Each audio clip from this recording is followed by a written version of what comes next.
Teoría del caso y prueba en litigios familiares.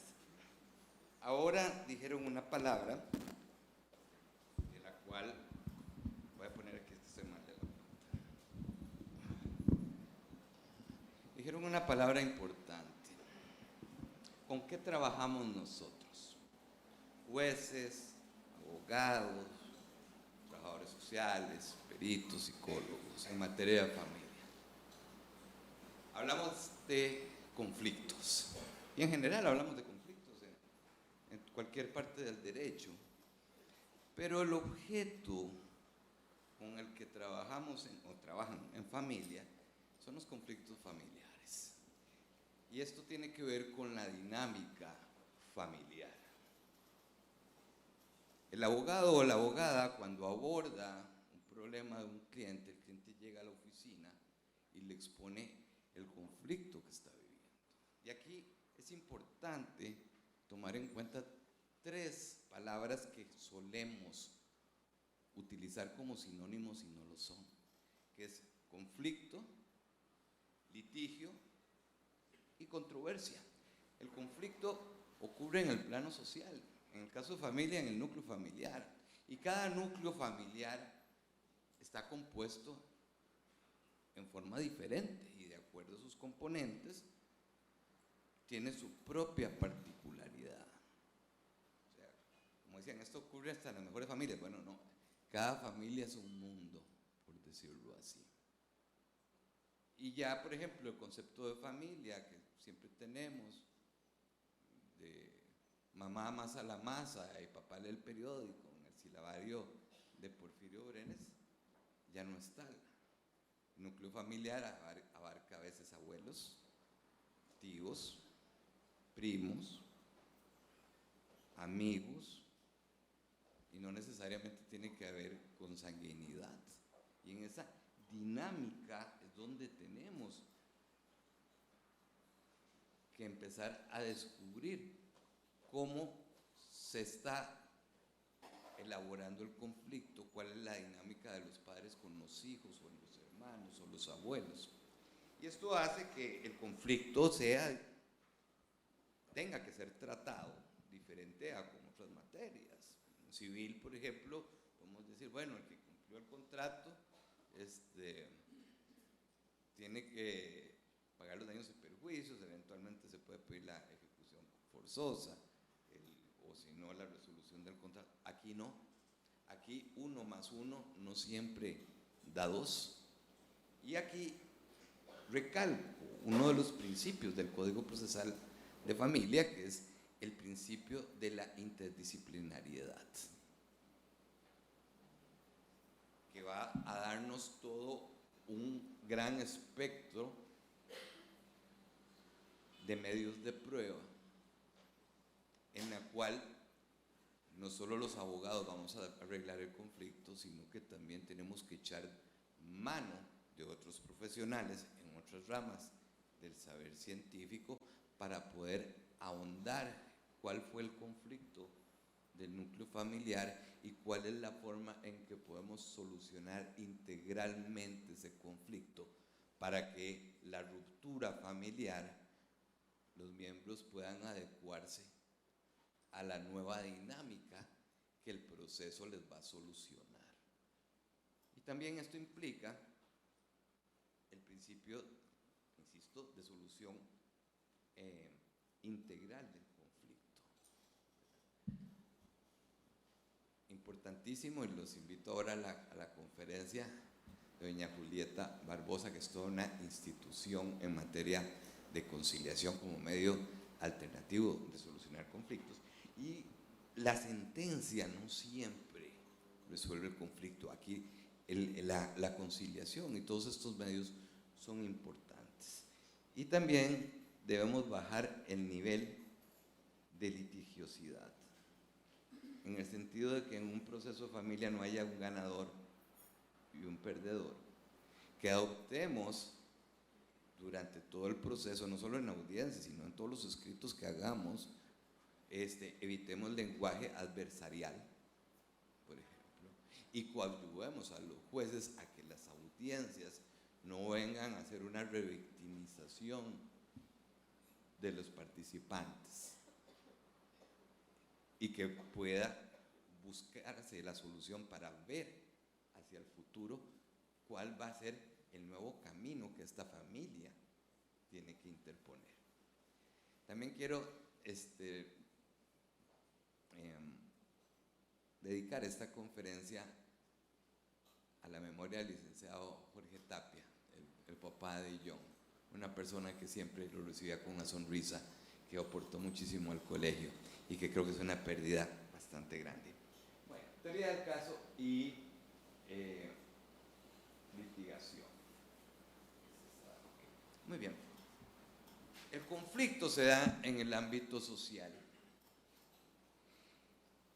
Y el arte de litigar consiste en convertir el conflicto familiar en un litigio a través de una demanda. Pero toda demanda tiene que venir precedida de un planteamiento metodológico que se llama teoría del caso. Sin una teoría del caso, literalmente, uno está haciendo feo en los tribunales, porque no sabes si pediste bien, si la pretensión tiene que ver con los hechos, si los hechos tienen que ver con la prueba, y da el traste con el litigio. Entonces, el conflicto en el plano familiar, social, viene a convertirse en litigio a través de la demanda, que debe venir sustentada en una teoría del caso. Y el litigio se convierte en controversia cuando, una vez que el juez da emplazamiento, el demandado contradice lo que afirma la parte actora. El principio de congruencia es una camisa de fuerza para los jueces, porque los jueces tratamos de resolver en la sentencia el conflicto, pero realmente lo que estamos resolviendo es la controversia. Nos limitan las pretensiones.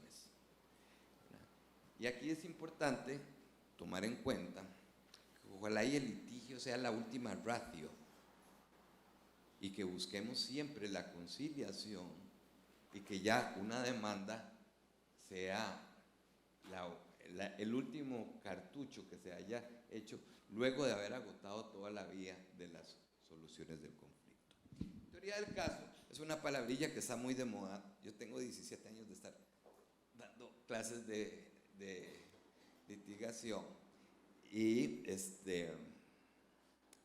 se adopta más que todo de la doctrina española y argentina. La teoría del caso es un planteamiento metodológico. ¿Quién lo hace? Cada una de las partes. Bueno, no tanto las partes, sino los abogados.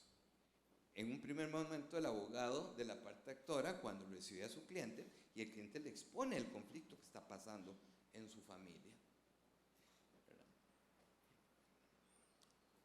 El abogado toma los hechos relevantes del conflicto, y aquí el abogado tiene que ser psicólogo, consejero, confesor, amigo, permitir que la persona que está en una situación de crisis haga una catarsis y de toda la información que le dé,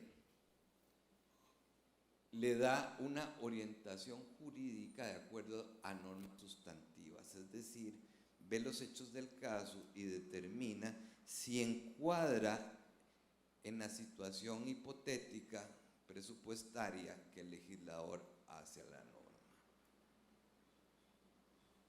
Por ejemplo, le dice, voy yo a su oficina, le explico que soy casado, que tengo 3 hijos y que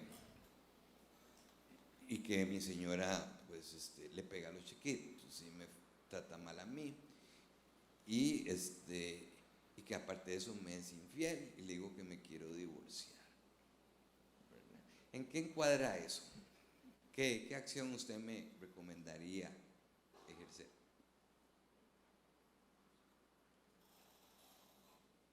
Primero trataría de ver si hay alguna solución.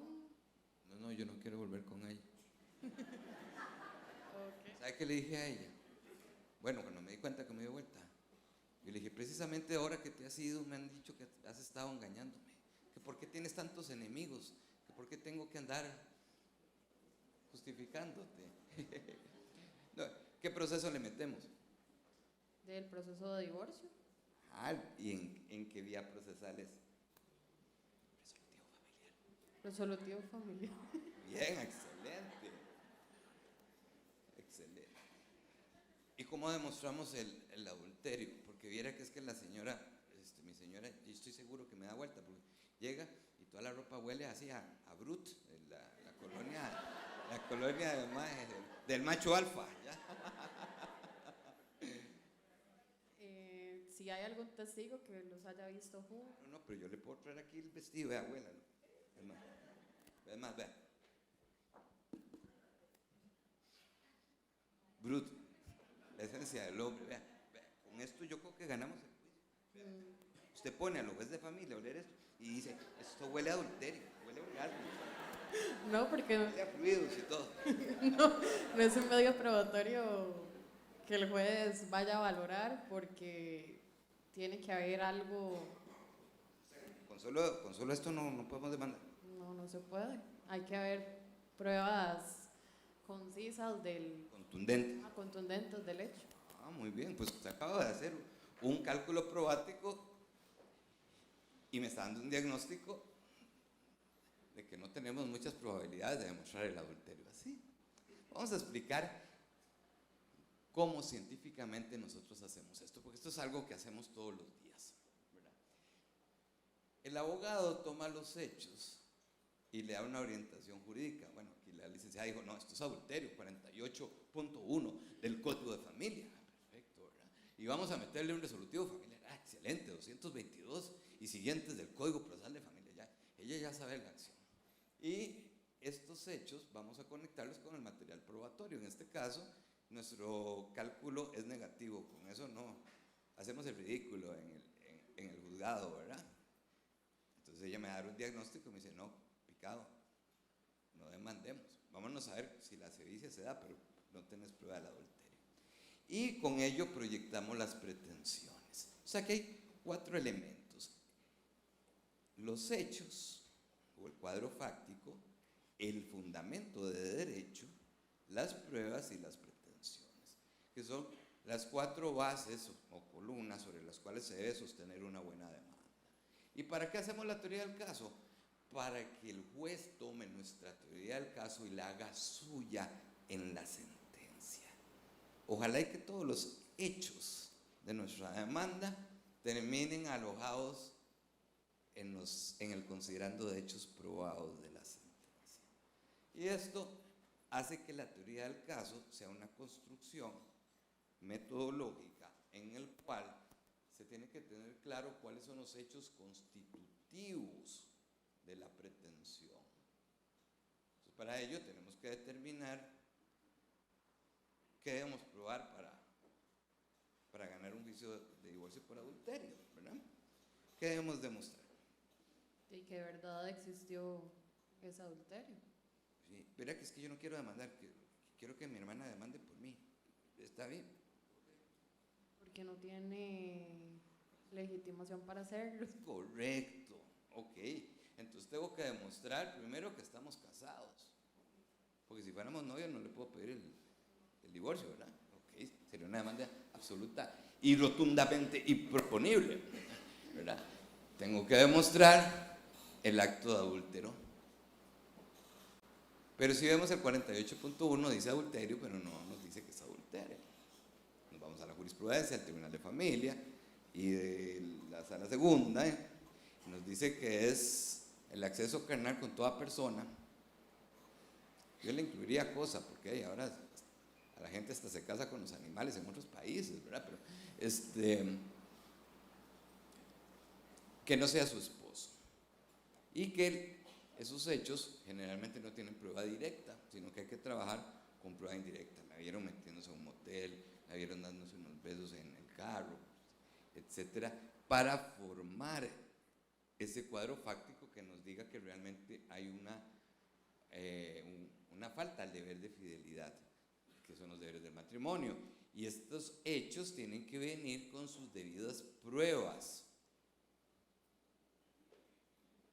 Pregunto, ¿quién valora la prueba? El juez. Levanten la mano los que dicen que el juez. ¿Quién valora la prueba en un proceso?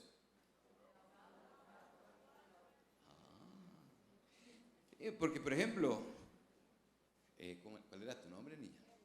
Emi. Ok, cuando Emi olió el vestido de mi esposa,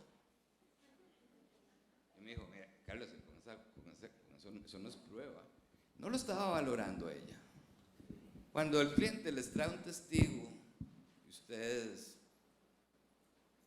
le preguntan qué sabe del caso y el testigo no está en nada y ustedes deciden utilizarlo, no lo están valorando, ¿verdad? Que siempre nos enseñan que el juez es el que valora la prueba. Por supuesto, al final del proceso, cuando ya todo el procedimiento probatorio terminó y hay que dictar la sentencia.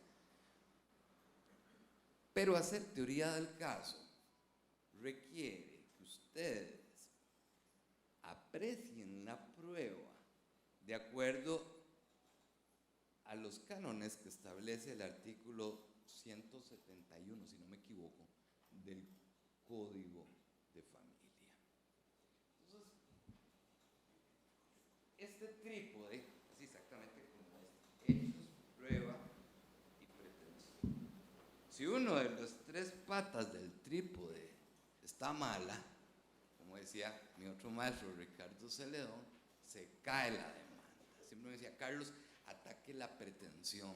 La pretensión es el corazón de la demanda y se sostiene con hechos bien circunstanciados, bien delimitados y con prueba que sea fehaciente. Y esta prueba fehaciente ustedes van a ir con las mejores pruebas que puedan tener. ¿Cómo plantear una adecuada teoría del caso? A través del cálculo probático presuntorio, que es un método científico para demandar o para defender. El cálculo probático es el conjunto de operaciones mentales realizadas antes del litigio en aras de determinar el grado de probabilidad de probar los hechos en un futuro proceso, que fue lo que Emi hizo ahora. Puede ser preprocesal, que lo hace el abogado de la parte actora antes del proceso, que esto genera una teoría del caso, y la teoría del caso se plasma ya formalmente en una demanda. Puede hacerlo el abogado de la parte demandada cuando ya hay proceso, ya hay emplazamiento y lo notifican. Este cálculo preinstructorio genera una antítesis del caso que se plasma en una debida oposición o contestación. Y estas dos teorías, la del actor y el demandador, son cábalas que procuran que el juez la adopte en la sentencia a través del cálculo instructorio calificatorio que hacemos los jueces una vez que se hizo el alegato de conclusiones y vemos todo el arsenal producto, toda la cosecha producta de todo el procedimiento probatorio y tenemos que determinar cuáles son el cuadro fáctico o los hechos que se probaron en el proceso. Por ende, el abogado de la parte actora valora la prueba que va a presentar. El abogado de la parte demandada valora la prueba que tiene en contra, presentada por el actor, y valora la que va a ofrecer para atacar al actor. Y el juez valora, una vez que estos medios de prueba fueron ofrecidos, admitidos y practicados en el proceso, son elementos de prueba que el juez determina. Y el 171 nos habla, no lo tengo aquí, pero básicamente tiene dos elementos. La sana crítica racional, cuando habla de... ¿Alguien anda el código por ahí? Sí. No, me la peleé. ¿Cuál era era el chino? Ese no es. ¿será el 271? No, el 271 no es la parte general. El de valoración de la prueba es el que estoy hablando. Sí. El código grande tiene un índice temático para los que no nos aprendemos el código de memoria. Sí, el procesal de familia. Sí. No, me está enseñando el código de familia. ¿Sabe? A ver.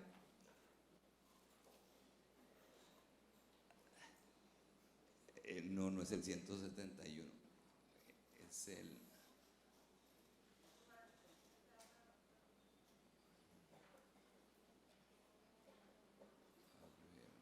Valoración probatoria. Bueno, mi maestro don Oscar dice que el libro hay que leerlo por el índice y tiene toda la razón. No lo estamos haciendo así. Bueno, no importa. No hay que ser codiguero memorín, ¿verdad? ¿Se acuerda cuando decíamos eso en clase? Ok. Hola, John. La apreciación de la prueba. O sea, para hacer esto, en cierta forma, hay que saber cómo piensan los jueces, cómo razonan los jueces y cómo valoran los jueces. ¿Cierto o no? No, ese no es es el de prueba abundante. 191. A ver, es que dije 171, me equivoqué por 20 artículos. 191, a ver, 189. No, el 191 no es. Sí, mira, sí. En materia de familia se apreciarán y se valorarán las probanzas conforme a los criterios de lógica, experiencia, sentido común, ciencia y correcto entendimiento humano. Eso se llama sana crítica racional. ¿Verdad? Y luego dice, sin sujeción a reglas de valores determinados para cada medio de prueba. Eso se llama libre valoración de la prueba. Llamado íntima convicción en el proceso laboral, la libre valoración en el agrario y que también está en el civil en el 41.4. Ok. Aquí en este libro que acaban de presentar hay un artículo muy bueno sobre el razonamiento probatorio. Apreciar la prueba es el ejercicio que hace el juez y también hacen los abogados, que consiste en dos partes: interpretar la prueba y valorar la prueba. Es decir, cuando el juez aprecia la prueba, la interpreta y la valora. Estos tres términos, ¿verdad, maestro? También se confunden, lo ven en la jurisprudencia, lo ven en la doctrina y lo usan como sinónimos. No. Interpretación más valoración es igual a apreciación. Cuando el abogado, digamos, llega John y es el testigo, el cliente me trae a John y le pregunto, bueno, John, ¿usted qué sabe de esto? Usted me dice, hey, yo no sé nada, a mí me dijeron que le están dando vuelta. ¿Y a usted le consta? No. ¿Usted ha visto algo raro? No. John, ¿será un testigo útil para mi teoría del caso? No, ¿verdad? Porque no está en nada. Los que vinieron el jueves seguro vieron un ejercicio que hicimos, que improvisamos un testimonio y el testigo no me sirvió para nada, me vendió. Bueno, a veces pasa eso. Cuando yo analizo a nivel micro un elemento de prueba en específico, ejemplo, tomo un testimonio y veo que, por ejemplo, que el testigo es laxo, que se contradicen estas cosas, yo lo estoy interpretando a la luz de las reglas de la sana crítica de ese artículo. Eso es interpretar la prueba. Y uso las reglas de la sana crítica. Cuando yo este testigo lo confronto con el testimonio de otro testigo o con la declaración de parte, con los documentos, en conjunto con toda la prueba, yo estoy valorando la prueba. Entonces puede ser, digamos que John sí es un testigo útil, dice esto y esto, y entonces yo digo, bueno, pareciera que John Sí, me parece verosímil lo que él dice, y lo contrasto con la declaración tuya, y la tuya es totalmente distinta y vos sos más precisa. Entonces, cuando yo confronto un medio de prueba con otro, yo estoy valorando la prueba, y aquí el sistema es el de libre valoración, porque un medio de prueba, el legislador no me va a decir que tiene más valor que el otro. Pero esto no es un poder discrecional de los jueces. Los jueces tenemos que fundamentar y explicar por qué le creo más a usted y no le creo a John, por ejemplo. Entonces, cuando el cliente nos da las pruebas, nosotros interpretamos cuando nos entrevistamos con cada testigo, y al final de cuentas valoramos todo el arsenal que tenemos para determinar si hay probabilidad de probar los hechos o no. Y aquí entonces el abogado, así como el juez, el abogado cuando llega al cliente ignora los hechos, pero conoce el derecho. El cliente, al darle los hechos, encuadramos el conflicto y determinamos qué tipo de acción debe ser. Analizamos la prueba y nos regimos básicamente en grados de probabilidad.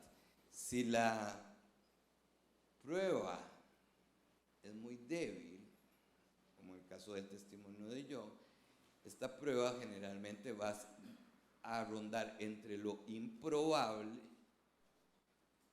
y lo poco probable. Vamos a estar en el segmento de la duda. Esta prueba no nos va a servir.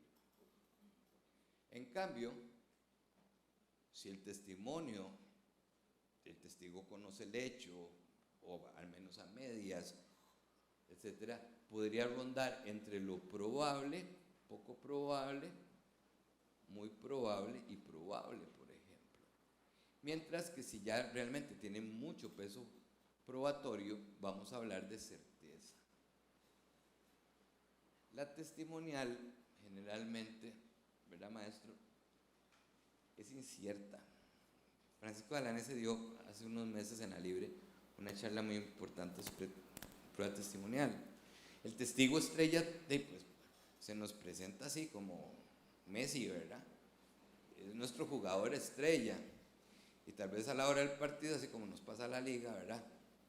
En los partidos importantes no juegan nada, les da amnesia, por ejemplo. La prueba testimonial siempre ronda en la probabilidad, porque va a depender de cómo la evacuemos. Si hacemos un mal interrogatorio, aunque el testigo era bastante útil, nos pasemos en la prueba y nos podemos quedar por aquí. En cambio, tal vez un testigo que no tenga mucho peso probatorio, pero le hacemos un buen interrogatorio, podemos manejarlo de la probabilidad a la certeza. Y para eso nos pagan, precisamente para trabajar con las pruebas. Entonces, ¿cómo hacer la teoría del caso? Identificar los hechos y estos constatarlos contra el presupuesto de la norma de fondo, que sería el fundamento de derecho. Identificar las pruebas que nos van a permitir probar los hechos y proyectar el caso con base en pretensiones. Este cálculo probático básicamente tiene 6 fases. Primero, determinar lo que es el objeto del litigio, es decir, cuáles son los hechos, la prueba y la pretensión. Vamos a hacer el plan general de prueba, en doctrina se llama cálculo probático, cómo conseguir las pruebas, qué pruebas tengo yo, qué pruebas tiene el contrario y qué pruebas eventualmente puedo conseguir. Y cuando hablo de qué pruebas tiene el contrario, aquí es muy importante la carga dinámica de la prueba que presenta el código, en el sentido de que por el deber de aportación de parte, que es una consecuencia del principio de buena fe procesal, cada parte está obligado a aportar las pruebas al proceso, aunque no le favorezcan, por ejemplo. Entonces, ustedes saben que ellos tienen una prueba que usted no tiene, pídasela al juez para que obligue a la parte a traérsela. Ah, bueno, pero es que tengo la demanda, pero es que necesito un informe de trabajo social. Bueno, pídala como prueba de informes para que el juez haga el exhorto y se traiga esa prueba al proceso. Hay que prevenir la carga de la prueba el sentido que yo tengo que saber como parte actora qué hechos debo probar yo y que eventualmente qué hechos debe probar el demandado, y si eventualmente hay algún indubio que invierta la carga de la prueba, pues saber que nosotros vamos a desarrollar una actividad probatoria en que vamos a producir prueba a favor nuestra, ¿verdad? Despejar el objeto de prueba serían del objeto de litigio serían los hechos controvertidos y la prueba. En la audiencia primera del resolutivo familiar hay una fase en que el juez determina los hechos y las pretensiones. Bueno, el juez va a determinar cuáles son los hechos controvertidos y sobre esos son los que va a recibir prueba. Y es importante entonces que nosotros vayamos tanteando más o menos por dónde va a ir la controversia. Y la tesis probática va a ser el producto del análisis de todos los medios de pruebas que vamos a ofrecer, y que esta tesis probática nos va a dar la fórmula probática, que es en sí el grado de probabilidad con todo el cuadro de pruebas que tenemos para probar los hechos. Y así de decirle al cliente, ¿demandemos o no demandemos?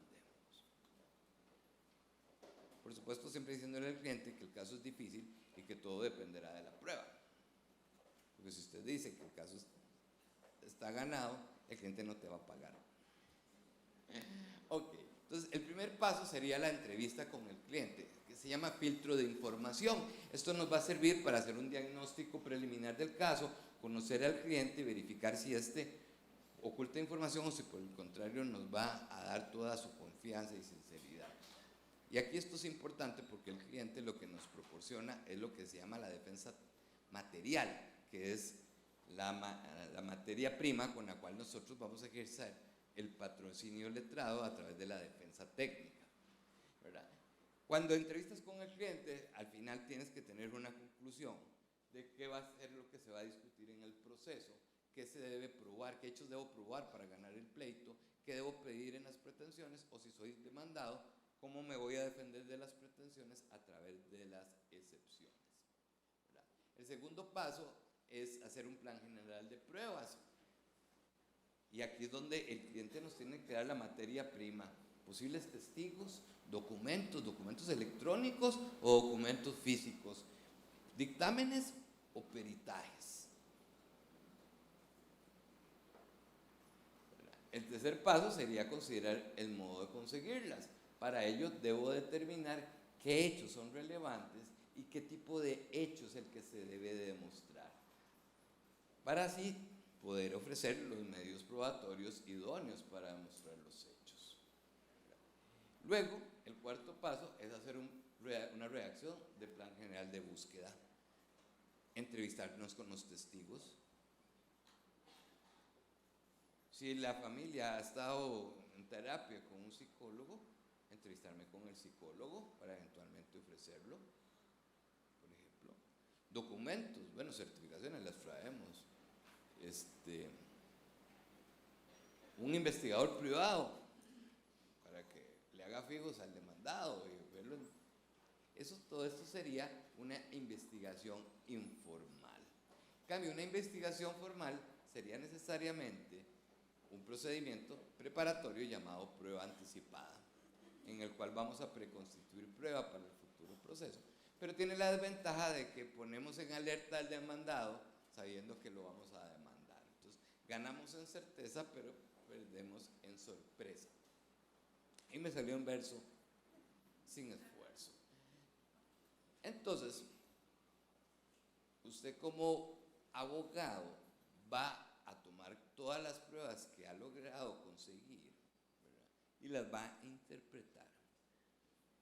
Si el informe nos produce conocimiento o certeza del hecho que queremos probar, o probabilidad o duda, o si un testigo realmente conoce el hecho, no es de oídas, es presencial y logra expresar lo que lo perciba por sus sentidos.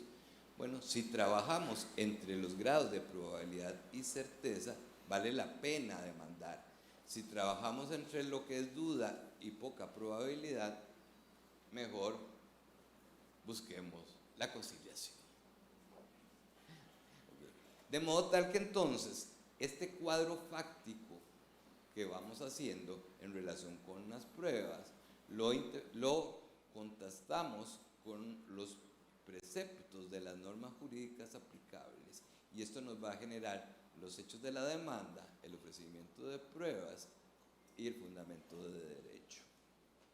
Usted no va a redactar la demanda hasta que su teoría del caso sea sólida, tratando de prever los eventuales debilidades o vulnerabilidades para tratar de que ese cálculo probático sea positivo a favor suyo. Para ello, ¿para qué vamos a gastar tiempo y dinero haciendo un plan de pruebas y todo si la prueba nos la van a rechazar porque la ofrecimos mal? Vamos a ofrecer la prueba cumpliendo con los requisitos formales de oportunidad. Ofrezcamos la prueba en los momentos ordinarios: demanda, contestación, reconvención, contraprueba de excepciones. Y no dependa del juez. No pida prueba para mejor resolver, vaya a lo seguro. Si no tiene la prueba y puede pedirla, le pide al juez que la traiga. Exhibición de documentos, por ejemplo, qué sé yo, unos gananciales se metieron en una sociedad anónima. Bueno, el levantamiento del velo, la teoría que Rolando desarrolló en su tesis de doctorado. Bueno, pida el levantamiento del velo y la exhibición de los libros de la sociedad, por ejemplo, para ver cómo están las acciones. Los requisitos de forma de cada medio de prueba. Si vemos el artículo 215 del Código de Familia, la estructura de la demanda corresponde a una teoría del caso. Yo puedo afirmar que fue un pegue el video suyo ahí tocando piano. Viera todas las huilas que me dijeron que lo quería conocer. La estructura del 215 corresponde a una teoría del caso. Los hechos, bueno, es somero, es cierto.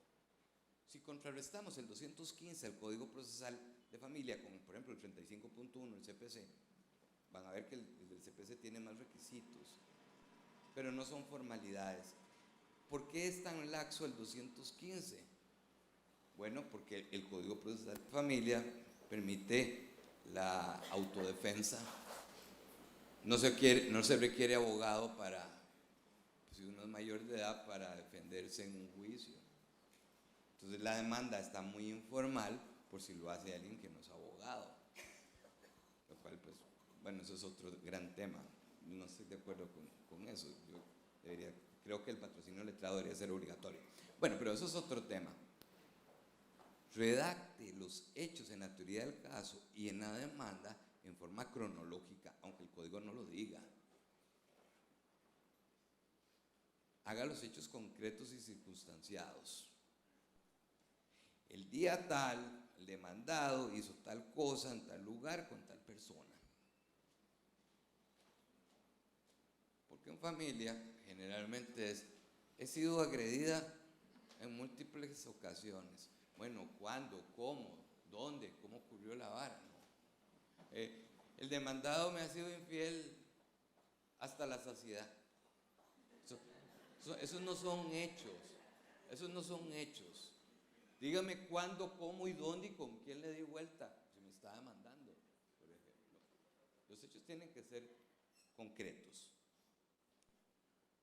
El ofrecimiento de pruebas, dice, las pruebas que se ofrecerán, punto. Si vas a ofrecer testigos, recomiendo que indique sobre qué hechos va a hablar cada testigo, para que el juez entienda su teoría del caso. Si vas a ofrecer pedir perito, indique cuál es el objeto del perito y qué tipo de perito es el que usted quiere, por ejemplo.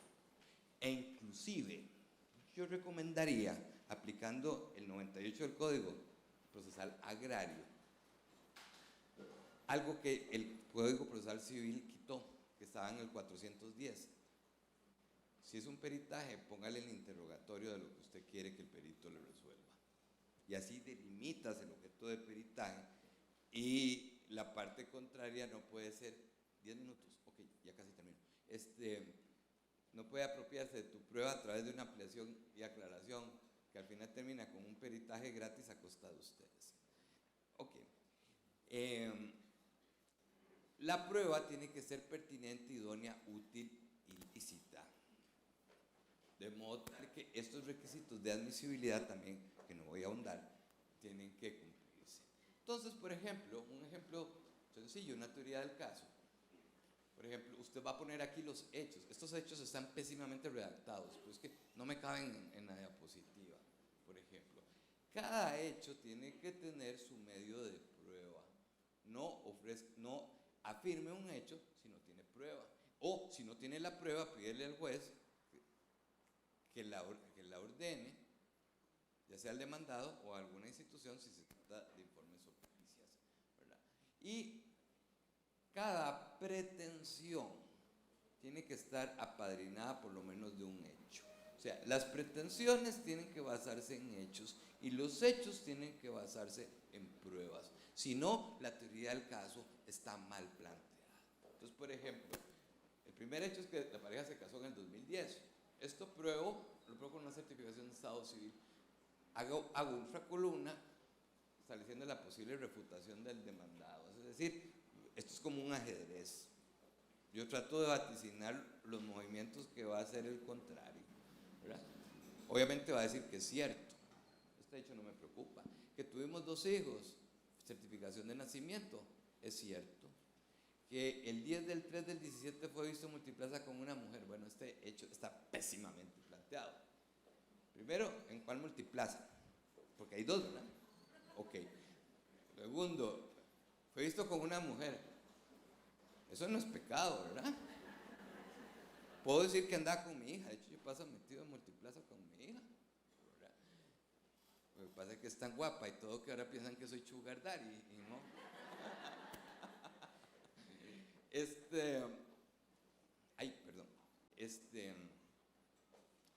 El 10 de marzo del 2017, el demandado fue visto en Multiplaza del Este, en las mesitas de la POPS, con una mujer rubia, bronceada, de unos 1,70 m de estatura, con zapatos de tacón y minifalda, dándose unos besos franceses. Tengo de testigos a Ana y José, y tengo fotos. Está cool, ¿verdad? Ese hecho sí no sirve. Sí, hace sí. Así sí le gusta. Sí, hace sí. Sustancioso. Y se dan unos besos suculentos en los labios. Ok, muy bien. Tengo de testigos a Ana y José. Aquí, obviamente, va a haber refutación. Puede ser que diga, y con las fotos diga que sí que es cierto que estaba ahí, pero que estaba con una amiga y que no estaba dándose los besos. Por ejemplo. Veo más o menos por dónde me pueden atacar. El hecho 4, que el 25 de ese mismo mes, del 17, que fue un dedazo, fue visto entrando en un motel acompañado por la misma rubia. Ahí tengo Luis y María. Evitemos los hechos polifácticos. Los hechos polifácticos es cuando ponemos en un solo hecho diferentes acontecimientos que ocurrieron en diferente lugar o momento. ¿Qué pasaría, por ejemplo, si pongo el hecho 3 y el 4 como un solo hecho? Con 4 testigos. El juez me va a reducir la prueba porque dice que la prueba es súper abundante. Hay una normita ahí en el que me enseñaste ahora, en el Código Procesal de Familia.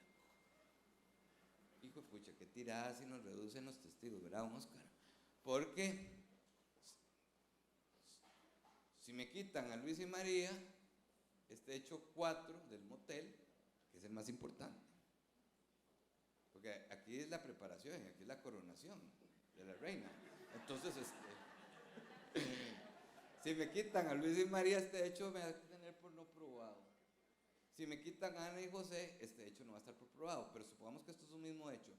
¿Se arreglaría si me aceptan a Ana y a Luis? ¿Vos qué decís? Puede ser que sí.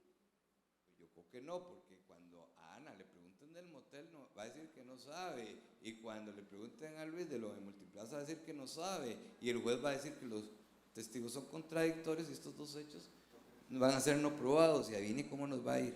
Mal. Y ahí hay que ir a llorar a la Cariz, ¿verdad, maestros? Pongan los hechos separados incluso si ocurrieron en el mismo lugar, pero tienen su trascendencia, descríbanlos en forma separada. Si los testigos son específicos, no se los pueden reducir. 5 minutos. Sí, ya me voy. Sí, ya me voy.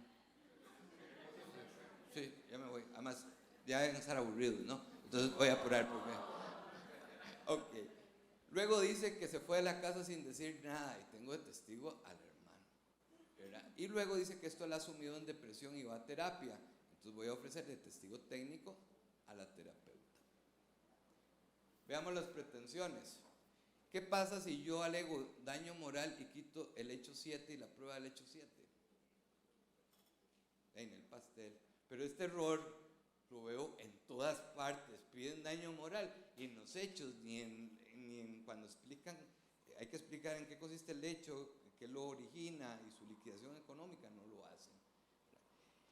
Cada pretensión tiene que estar amparada de un hecho y cada hecho tiene que estar amparado a una prueba. De modo tal que con esta teoría del caso, por un lado, ustedes van a tener más claro cuál es el fin de cada uno de los medios de prueba, cuál es la función.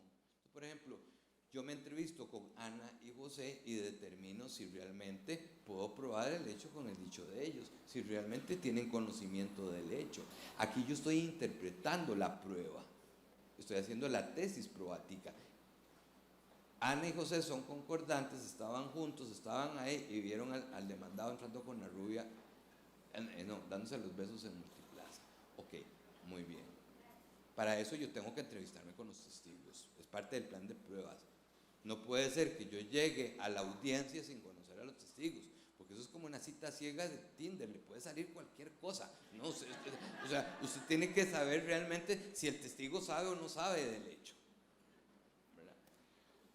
En cambio, la fórmula probática es la valoración de la prueba. Aquí la valoración es cuando aprecio la prueba en macro, es decir, analizo el testimonio de Ana con respecto al de José, el de Luis con respecto de María, veo la prueba técnica que hay, la declaración de parte, y con todo esta fórmula probática, esta receta, determino si tengo caso, si no tengo caso, si hay probabilidad alta de demostrar los hechos y si vale la pena demandar. No vendamos uno a los clientes. Los clientes piensan que a la primera cita tienen que salir con la demanda.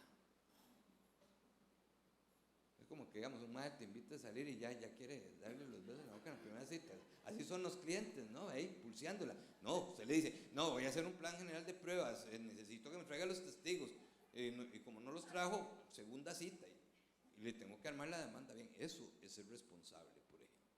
Y por eso es que una demanda no puede ser un machote, porque cada conflicto es diferente uno del otro. Interpretemos la prueba, cada medio de prueba en particular, y valoremos la prueba en conjunto para poder tener un resultado de apreciación de prueba que nos diga que sea probable demostrar los hechos, pensando como jueces. Y por eso vuelvo a la primera pregunta que les hice al inicio de esta conferencia. ¿Quién aprecia la prueba? Sí, el juez, sí es cierto, sí, el juez, el superjuez, sí, pero antes de ello hubo un litigante que apreció la prueba para determinar si iba a demandar o no. Les agradezco muchísimo la atención. Muchas gracias.